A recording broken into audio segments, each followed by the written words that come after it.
Have you ever wondered what the statement own nothing but control everything really means? Well, it's your lucky night because tonight I'm about to break down to you the 5 reasons you should never own any properties in your name. Ever, guys. I always recommend against that. All right. I'm going to give you the top 5 reasons as to why that is. And then I'm going to give you the opposite of that, the 5 reasons why you should not, right? So I want to thank you guys for joining me on this beautiful Mother's Day evening. Happy Mother's Day to all the wonderful mothers out there. My name is Gene Boykin. I'm the founder of the GoGetter Family Real Estate Investing Academy. All right. This is where I teach you guys to buy investment properties without needing a huge lump sum of money or good credit. And you do that by becoming the bank. All right. So hit that like button. If you're new to my channel, I want you to consider subscribing. Okay. Or you could just be a player about it, man. Hit that subscribe button. Let's go. I'm a go-getter. They some go-getters. We some go-getters. Hope you a go-getter. Let's get it. I'm a go-getter. They some go-getters. We some go-getters. Hope you a go-getter. Let's get it. I'm a go-getter. Hustle to the end. We some no-quitters. Knock it out the park. We for show hitters. Right, left hemisphere. That's a dome splitter. Yeah. We control our own destiny. Make moves. Cultivate whole legacy. Create a finance. Bring more ecstasy. The right ingredients. Now that's a dope recipe. Okay, my people. It's a beautiful Sunday evening. It is Mother's Day, so I hope that all of the mothers got a chance for some rest, relaxation. Some of the Mother's Day cards with the kids drawing on there. You got to be like, "Oh, that's so beautiful, little Larry." When you know they need some practice, right? Happy Mother's Days, y'all. Mother Days, y'all. So, tonight though, we're going to be talking about the 5 reasons why you should never own a house in your own name. I mean, that could be your downfall. Okay, Anuket in the building. Got Coach Jerry with us. Okay. Molly, what's up? All right. Oh, y'all like that about the kids' cards, huh? They need a little work. So I want to dive right in. I don't want to take too much of your guys' time on this beautiful Sunday evening. But before we start, okay, I'm going to tell you what the definition of a trust is, because again, this is the Go-Getter family, okay, and we buy investment properties by becoming the bank, taking over the existing mortgage, leaving that in place, leveraging the existing mortgage so it stays in the seller's name, the mortgage does. But the deed, on the other hand, to the house, that goes in our name. Okay, I won't get into all the technicalities, but what we do, what I recommend, and again, this is educational purposes only. Okay, I'm not an attorney, I'm not an accountant, I'm not even a realtor. Thank the Lord. I am a certified go-getter though. What we do is we transfer that deed into a land trust. Therefore, we own nothing, but we control everything. That will change the game for you. It'll change the whole game by operating in trust. So,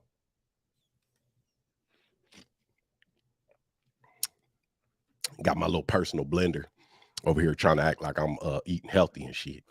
I'm working on it, y'all. I really am. Reason number 1, legal landmines and asset protection. But let me rewind real quick. I forgot to give y'all the definition of a trust. It's Sunday. Okay, so a trust is an arrangement whereby property, so it can be a house and a land trust, it could be a car and a personal property trust, but property is transferred to a trusted third party, that is your trustee, by the grantor. The owner of that property is the grantor. Okay, the trustee holds the property for the benefit of another. That's the key word. That brings in what could be a third party. Okay, so you've got your grantor, your trustee, and then the beneficiary. That's the key right there, guys. That is the key. So a trustee is a person or a firm that holds and administers property or assets for the benefit of a third party, the beneficiary. A trustee may be appointed for various purposes, such as in the case of bankruptcy, certain types of retirement plans or pensions, or to manage assets for someone. Now, we use our trustees, guys, as merely a symbolic piece. They have to be there, but they don't control our trust.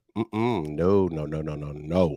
Remember, own nothing, control everything. So the trust actually owns the property, whatever property that may be. The trustee administers, right? They run the administration of said property and growing that wealth. The beneficiary, they have all the benefits. Now, I don't want to get too technical tonight, okay? But just listen to me, all right? You really don't want to be the beneficiary of that first trust. You really don't. You want to manage those beneficial interests, and there's a particular way to do that. Now, the trustees are required, though. Listen to me. Trustees are required to make decisions in the beneficiary's best interests, and have a fiduciary responsibility to the beneficiary, meaning they act in the best interests of the beneficiaries to manage their assets. Now, I hope I didn't lose you guys, okay? But I'm going to go over these 5 things with you too. So just keep this in mind. If you got to rewind it, hey, it's on YouTube. You can rewind. I've done it a million times. So again, for those of you that are new to my channel, my name is Gene Boykin. I'm the founder of the GoGetter family.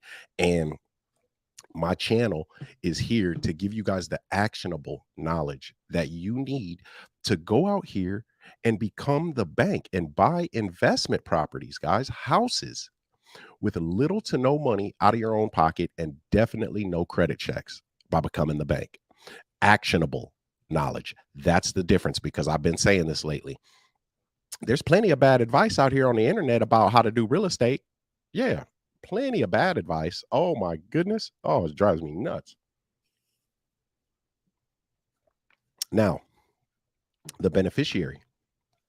The beneficiary, they are the person who receives or is to receive the benefits resulting from certain acts within that trust with that asset.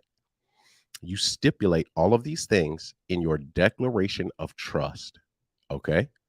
That's where it's all stipulated in that contract, guys. This is common law and this is contract law.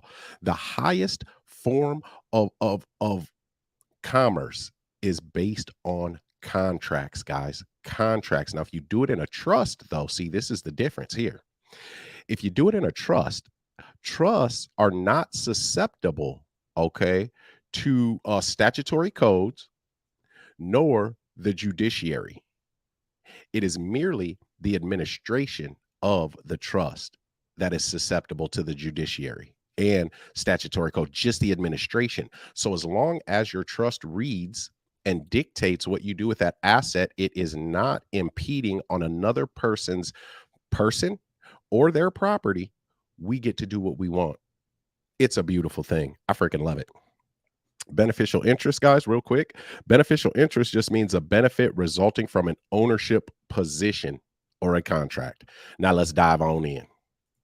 Let me see who we got in here real quick, though, real quick. Let me see. Let me take this off real quick. Who we got with us tonight? Okay. Got my man Patrick, Molly in the building, Carlos, what's good? And Uket, Heart, Mind, Soul, what's up? Jerry, Rocco, my guy Tyrese, Kristen, okay. I got you, player. I got you, Rocco. Now, a lot of the people that you guys are seeing in the comments are these are some of my inner circle members, and they're out here making moves, guys, making moves, major moves too. I want you to think about this. When you understand the administration of trusts at a high level, well, guess what? You can advise people on their estate planning with those trusts. And in conjunction with that, when you understand real estate operations, real estate logistics, especially foreclosure mitigation, guess what? You don't always have to buy a house to make money. Hmm. As a matter of fact, Rocco, he just helped a client get an additional 5-month delay on an impending auction of their home, and they didn't know what they were going to do.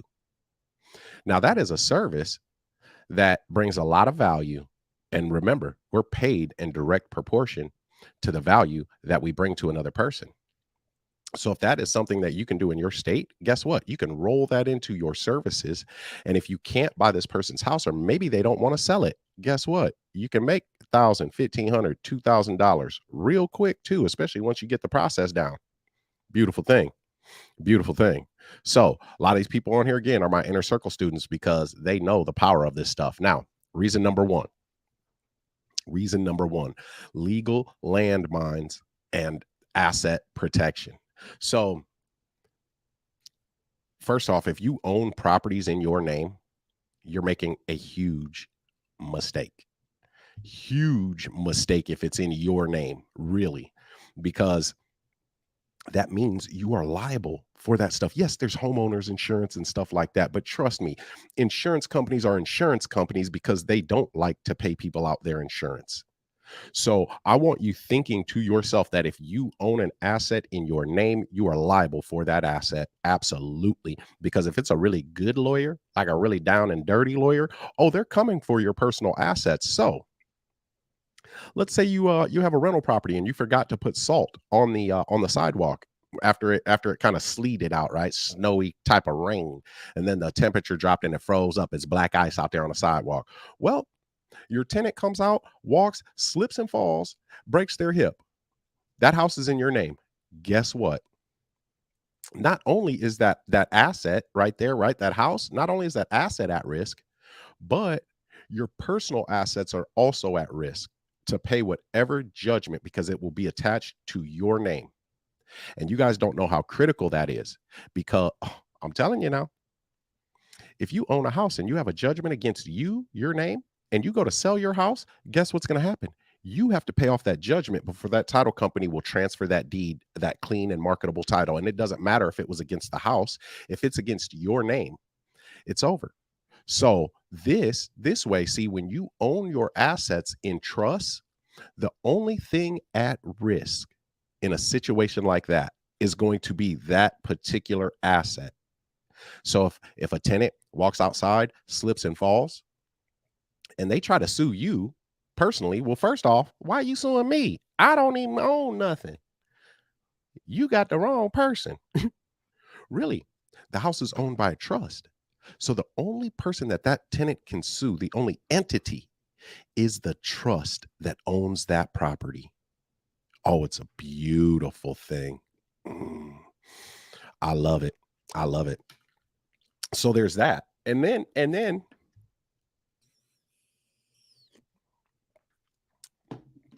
I'm going to get into it. So that's number one. That's the first reason, the legal landmines and the asset protection. Without it, without owning and trust, you don't have asset protection. And then think about this. I know there's people watching right now that are like, well, what about an LLC? That's called a limited liability corporation. Oh my God, that drives me nuts. Oh my goodness, it drives me crazy. You want to know why it drives me crazy? Because think about this. For all of you people out here that are entrepreneurs and you have an LLC, that LLC has a checking account. Did you not work and sell products or services to get that money in it? You know, you sold those products and services in exchange for money. That money went into your LLC checking account. Well, guess what? That money's at risk. If one person, one exchange you did sues you, sues your LLC, it's your stuff. It's your stuff, guys. So yes, there are limited protections with an LLC, but is your bank account protected? Absolutely not. If it's in the LLC name, they're going to freeze that. They're coming to get it. Y'all got to stop with the government interventions here. Number two, no privacy or confidentiality. We live in a very litigious society, guys. People love to sue. People love to sue. And if you own something in your name, guess what? It's on public record somewhere. So therefore, somebody goes to sue you, right? They go to a lawyer. They ain't got no money. They're broke. They're broke. Well, but they got a case. Maybe they got a case. Guess what? The first thing the lawyer's going to do. The first thing the lawyer's going to do is look up the potential person that client that came in wants to sue. And if they see that that person has a ton of money, ton of assets, they're going to take that case. That's what they do. That's how they make their living. So there's no privacy whatsoever. This is the own nothing, control everything strategy. Because understand, just because the trust owns it, it is just words on paper, guys. That's all it is. I don't want you looking at a trust like it's like a physical thing. It is merely words on paper. So if those words are put onto that paper correctly, no, I don't own it. But guess what? I control every aspect of it. Every aspect of that trust, I control it. And the best part is nobody knows that I control it. It is completely private and confidential. And nobody can look at a trust without a court order. As a matter of fact, the name on public record, this is what's going to be on public record. Your trustee, because your trustee is the person who receives all letters of dread. Okay. And I don't want you to take that word dread and think it's like, oh my God, dread. A letter of dread is a water bill. Okay. I mean, I'm just saying. So that's the name on public record that receives those letters for said trust. All right. So, and then the name on the trust, the name of the trust, that's all that's on public record. As far as the beneficiaries, absolutely not. Now, there are a couple of states that have put administrative rules in place that try to make you expose who the beneficiary of that trust is. However, if you rock with the GoGetter family and you do real estate the right way, and then you do wealth building the right way, if a state says you got to put the beneficiary of the trust on public record, you know what we do? I'm going to tell you right now what we do. I'm going to give you a gem that no rich person, no wealthy person, no financial manager or whatever wealth manager is going to tell you. They probably don't even know this in those states. And it's simple. All you do is you make another trust the beneficiary. Voila. So in the there's 3 states, I believe it's Arizona, Pennsylvania, and California, where you have to expose the beneficiary of the trust. The only thing you do is you just make another trust the beneficiary. It's called a layering strategy. And voila. So now on public record, it's not Gene Boykin who's the beneficiary. It's the Sister St. Mary's Foundation Trust that's the beneficiary. Boom. And then who controls the Sister St. Mary's Foundation Trust? Well, probably me. But nobody knows. Privacy, confidentiality. You don't want your business out there for public scrutiny. I'm trying to tell you now. Ooh, I'm trying to tell you.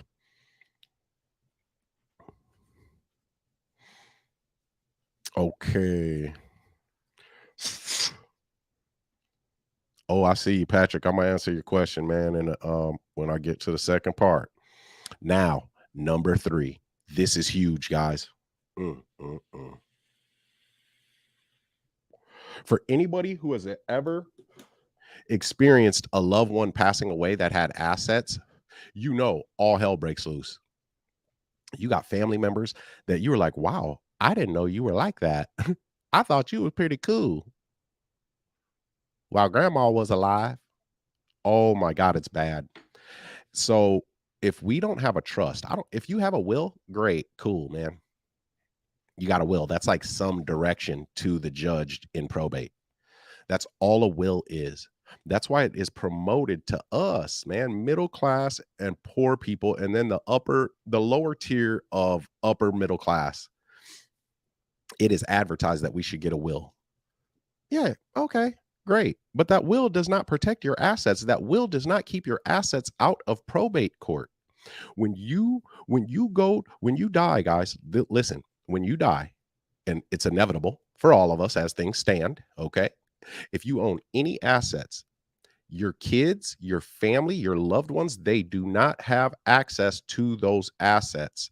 Those assets are going into probate court. If you have an LLC and you have a business checking account, guess what happens? That checking account is frozen immediately. They don't want any money taken out of that. If you have a personal checking account, that checking account, it is frozen. Any asset, that house, it's going into probate. Probate, that can last anywhere from 3 months to 3 years. There's no telling, because people might be popping up out of the woodwork saying that, your grandma said they could have this house, that house, whatever. You don't want those assets going to probate. So the way you avoid probate is to put your assets in a trust. Because listen, when you set up the trust, you're going to dictate in the conception of that trust, you're going to dictate who your successor of beneficial interests are. Your successor. So when you die, the trust doesn't die. The trust is still alive. Trust live for 21 years. And then you can extend them after that. So if I die today, my successor of beneficial interests will now control this trust, right? They are the beneficiary of this trust. Nothing happens. Nothing goes to probate court, any of that. You are circumventing probate court. And by circumventing probate court, you are saving yourself thousands, hundreds of thousands of dollars in fees and costs. Oh my God. And then lost revenue because it's sitting there stagnant in probate court. I mean, it's ridiculous. Ooh, number 4. If you're new to the live, don't forget, hit that like button. Get your boy in the algorithm, man. We got to get this information out to the people. This is how we get our wealth back, y'all. I'm trying to tell you. So, and then if you're new, I want you to consider subscribing if you feel like I bring you some value. All right. Now, number 4, when you own something in your name, the transfer of ownership is very, very difficult. It is very, very difficult because if there is debt attached to that asset, well, you must service that debt, right? You've got to satisfy that debt before you can transfer ownership when it's in your name. That's how the game's set up, guys. So they make it hard because it's going to be so difficult to satisfy that debt if something happens to you or whatever. And so this is how the wealthy and the elite operate. And this is how they own nothing, but they control everything. The beneficial interests, guys. The beneficial interests of a trust, that they can be assigned in private over and over and over again. So still on public record, the trust owns that house, but the actual ownership of the beneficial interests have been sold, have been assigned, they've been transferred, whatever you want to do. The ease of transferring ownership is limitless, man, because it's just a piece of paper where you are quit claiming and assigning the beneficial interests. It's a beautiful thing. So this way, you don't have to go through the rigmarole and jump through all of those hoops of the traditional way of transferring ownership. And voila, there's a new owner, a new big old bag of money just went in your pocket. I mean, this is how the wealthy and the elite operate. This is why anytime you see like, oh, so-and-so is worth this amount of money, estimated, EST, estimated, because that's all that can happen is they can estimate because of the privacy of ownership when things are owned in a trust. It is a glorious thing. And 5, tax exposure. Oh my God, dude.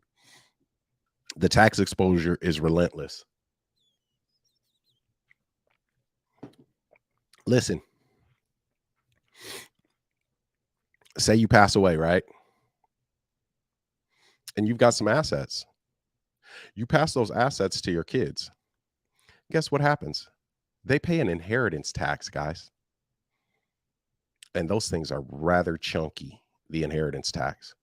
There's even in some cases, right? And with an inheritance tax, there's also an equity tax, because if that piece of property, if it grew equity over your time of ownership, when that ownership is transferred, there's an equity tax.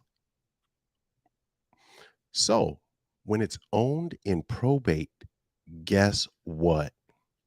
There is no inheritance tax. because there's no transfer of ownership. It's just the beneficial interests. And they don't consider that ownership, guys. Just I need you to stay with me here because they've created this game, right? And if we don't know the rules to the game, well, we'll never be able to win it. I mean, we won't. It's just it won't happen. If we don't know the rules to the game, there's no way that we can play the game and play the game to win. You've got to know the rules. So, guess what? We know the rules and we know them at a very, very, very high level. So now that you know some of these rules, well, guess what? You can start to play that game and play it the right way. And these rules have been suppressed intentionally. It is intentional, y'all. So those are the 5 reasons you should never own property in your name. Let's run through them again. First off, the legal landmines and the asset protection, right? There's liability. The legal liabilities of owning something in your name puts a lot of other things at risk. There's no privacy or confidentiality when you own something in your name. And then when you pass away, your assets go into probate. That's one of the worst things that could happen to your assets, y'all. One of the worst. Again, the difficulty of transferring ownership when it's owned in your name instead of an entity. And fifth, last but not least, the tax exposure. You know, Uncle Sam, he got to get his. Well, not from the rich people. So we're already rich, guys. We are already wealthy. You want to know why? Because we woke up today.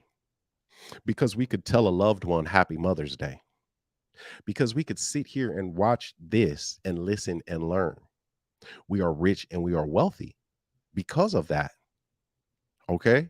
So it doesn't matter how much money you have or how bad you think your circumstances are right now. If you are able and capable of taking in new information and overcoming whatever fears and anxieties you have and implementing that information, guess what? You're already wealthy. You just got to get to the money part. And I'm going to show you the way. This is the yellow brick road.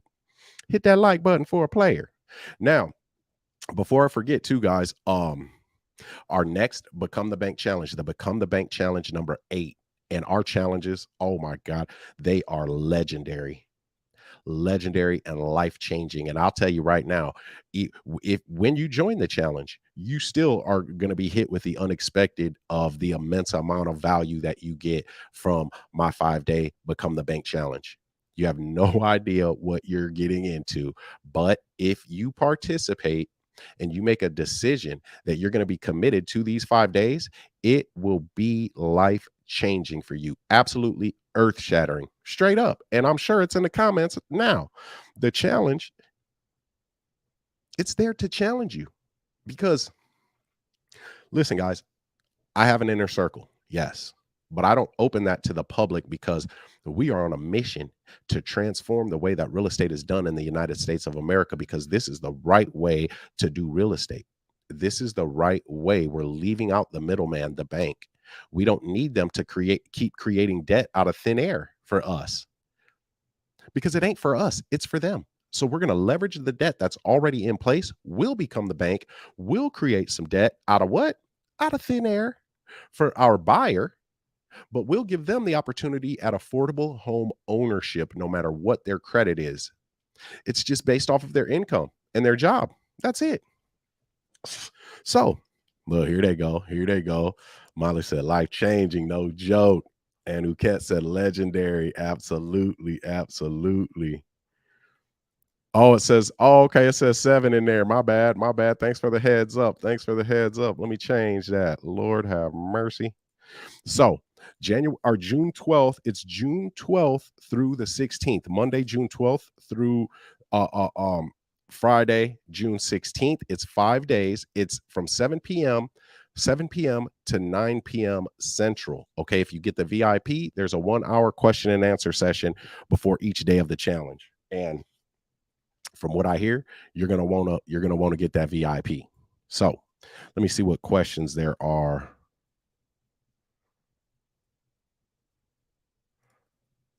Can you take care of 4 kids and still attend?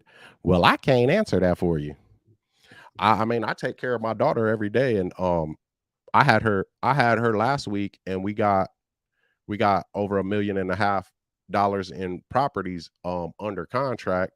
And she was actually on some of the Zoom calls with me because she won't let me do nothing. She got to be all up in my business, you know. But I still close those deals. So I can, but I don't know if you can. Do you believe that you can? That's the question. If you believe that you can, well, then absolutely you can. 100%. 100%. Better believe it. So, Levine say, yes, the challenges are super. Oh my goodness, I love them. Okay, let's see. I seen a question up here. Here go Carlos. Yup. Become more. We've got to become more. Really, we have to become more than what we are today. If we want to have more success, if we want to have more financial freedom, if we want to have more time with our families, if we want to have more control over our lives, the very first thing that we have to do is we must become more. Because when we become more, we're going to do more. And when we do more, guess what? We're going to have more. Be, do, have. Be more, do more, have more. Let's go. We're out here crushing it right now. Okay. Oh, okay. Okay. They looked out for Patrick in the comments.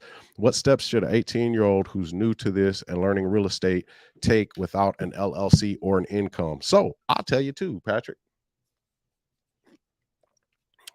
And where are you from, young brother? I'm from Iowa. I like to know where people are from when they ask a question. So this is what I would recommend, man. If I was an 18-year-old and this information popped up on my YouTube feed, what a blessing. First off, oh my God, really, truly, because this is the right way to do real estate. My 18-year-old apprentice made a $9,000 check on his first deal. Blake Bolton came to me when he was 18, right about to be 19. By the time he turned 20, he quit his job at the United States Postal Service to be a full-time real estate entrepreneur. Now, if you're coming into this, you're 18 years old, you don't have any money, much money at all, whatever, that's cool. First off, you stay on YouTube University. Primarily, now let me recommend my channel so you can learn real estate the right way, okay? But then also what you do is you want to see really who you can bring value to in your market by helping them, right? Like a property manager, a real estate broker. What can I do for you? How can I be your gopher? What kind of coffee do you like in the morning? Do you like sprinkles on your donuts? Because I'm going to show up with that. I don't want anything from you. You can't go asking Patrick, I'm going to give you a gem here as an 18-year-old young man. This is the gem that will change your life. Anytime you want something from someone else, if it's information, say from a person like me, right? You would never come to me and say, hey, Gene, if you teach me for free, I'll split my first deal with you. Does that sound good? Never do that, brother. Please never do that. You would come and you would say, man, Gene, this real estate information and knowledge that you have, it's amazing. It's amazing. What can I do for you? Can I work for you for free for a month, for 30 days to see how much value I can bring you? Are you cool with that, Gene? I'd be like, what? Well, yeah, I kind of do need such and such and so, but look at it like this though, Patrick, you are not working for free, because all of the knowledge that you would get from a person like me, even while you're doing things for me, the knowledge that you would get, it would pay you 100 times more than what it cost you to work for free for those 30 days. Oh man, probably 1,000,000 times more. That the knowledge, that's what you're seeking. But when it's a person at a higher level, well, they don't, I mean, there's charity. Yeah, cool. But our time is valuable and it's of the essence. So you want to bring value. You can do it with a realtor, property manager, notaries, even people that are around real estate. See what you can do. Wholesalers, see what you can do, brother. And then YouTube University. That's where it's at. The Become the Bank Challenge, guys, it is June 12th through the 16th. All right. There's already spots filling up fast. That thing's been going. So once you do sign up, and thanks for that question, Patrick. Once you do sign up, though, you're going to get an email from us. It's going to have a link to our private Facebook group. And then if you sign up for the VIP, it'll have a link so that you can create your login and password. I just put up a new video in the VIP last week, and I'll be putting up a new video in the VIP members area tomorrow of a recorded phone call closing. We close, y'all. So,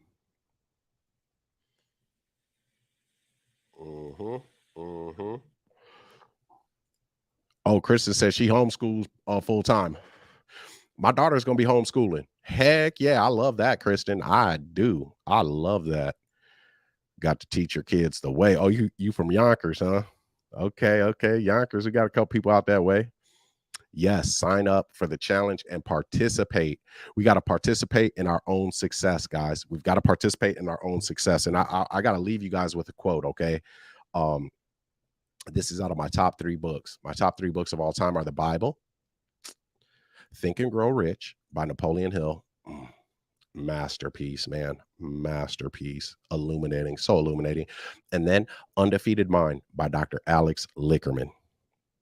So that's where this quote is from, The Undefeated Mind by Dr. Alex Lickerman. All right. So we think that because we can't see the exact path to success from where we stand, that path doesn't exist at all.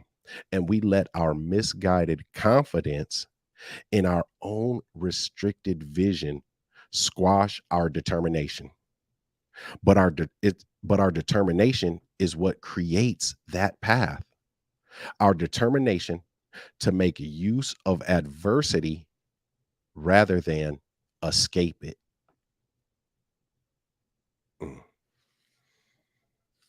That's heavy. That's heavy. That's what has changed my entire life. My determination to make use of adversity rather than trying to escape it. I don't try to escape adversity. If adversity comes my way, I embrace it with open arms because I know for a fact that something great is coming from that adversity. And if my mind is open in that way, well, then I will never miss God's grace when it appears, because that's when it appears, is during those times of adversity. But if we are looking for ways to escape that adversity, oh, why me? What did I do to deserve this? I thought I was a good person. We are going to miss God's grace when it comes by. So we think because we can't see the exact path to success from where we stand today, the path doesn't exist at all. And we let our misguided confidence in our own restricted vision squash our determination. But our determination is what creates the path. Our determination to make use of adversity rather than escape it. I love that. Guys, I appreciate y'all. I love y'all. And I can't go yet. I just seen this question. Okay, I got to give it to you. I got to. Hearts, Mind, and Soul says, what is your favorite verse from the Bible? So I don't know the chapter and verse or whatever, but I do know it's in the story of Joseph, right? It's in the story of Joseph. If you guys don't know, Joseph was sold into slavery by his brothers. And then he was imprisoned and falsely accused of things, but he still rose. He still rose above. And he rose all the way to be the second in command in Egypt to the Pharaoh himself. So he was pretty much the prime minister of Egypt. But his own brothers sold him into slavery. And then he was in prison and he was falsely accused, right? And just so many bad things happened. So this is my favorite. And I still remember the moment that I read this line and I was just like, oh my God, this changes everything. Everything. Because Joseph's brothers had come to Egypt during the 7-year famine. They needed food. Well, Joseph recognized his brothers from, they sold him into slavery decades ago, right? And he recognizes them. They didn't know who he was. So this is what happened. Joseph says, brothers, it's me, Joseph, your brother.